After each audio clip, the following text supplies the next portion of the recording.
Veillez pour la prière. Veillez et priez dans ce sens. C'est veiller afin de pouvoir prier. Veillez contre les choses qui nous empêcheraient de prier. Veillez pour la prière. Et il doit y avoir en nous de peur que Satan obtienne un avantage. Nous le voyons.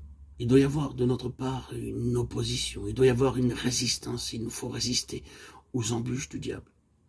Et nous devrons vérifier à nouveau la question des incidents ordinairement naturels, voir si, après tout, dans toutes ces choses apparemment très ordinaires, il n'y aurait pas une arme, une embûche très subtile de l'ennemi. Quelle est la chose qui entrave la vie nécessaire de la prière, la vie essentielle de la prière? Demandons-nous si, après tout, c'est une chose au sujet de laquelle il nous faut prendre une attitude, une chose à interroger. Nous devons veiller avec plus de vigilance contre les mouvements stratégiques de l'ennemi qui se font dans cette direction, de peur que nos armes nous soient volées ou qu'elles ne soient émoussées. Oui, c'est une note qui doit retentir de plus en plus, j'en suis certain. Veillons contre les embûches de l'ennemi qui sont dirigées pour nous enlever nos armes de guerre, notre vie de prière et notre vie dans la parole, pour nous empêcher de conserver cette arme de guerre. Ces deux choses sont unies par le Saint-Esprit, l'épée de l'Esprit qui est la parole de Dieu. Prions, Éphésiens 6, 17, 18. Le Saint-Esprit a uni étroitement ces deux choses. Il aurait pu mettre l'épée au commencement ou quelque part ailleurs.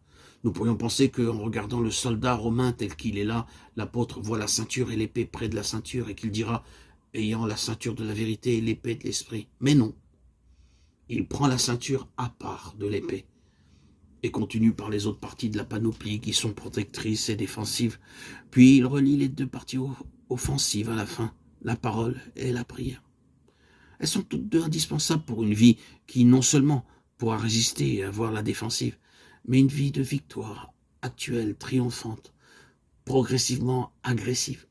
C'est là ce qui ressort de ce 14e chapitre du premier livre de Samuel. Jonathan avait une épée et il monta sur ses mains et ses pieds. Il y avait là l'activité de la foi avec les armes de la guerre de la part de Jonathan. Nous avons rappelé un peu plus haut que dans les précédents audios que c'est une bénédiction suprême que de pouvoir prier en appuyant notre prière par la parole de Dieu et en pouvant dire au Seigneur selon ta parole et en rappelant ensuite au Seigneur sa parole. C'est une grande force que de pouvoir faire cela.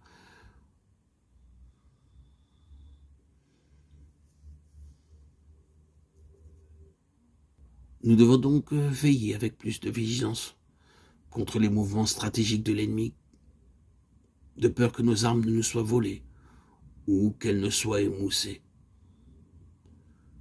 Veillons contre les embûches de l'ennemi qui sont dirigées pour nous enlever nos armes de guerre, notre vie de prière et notre vie dans la parole.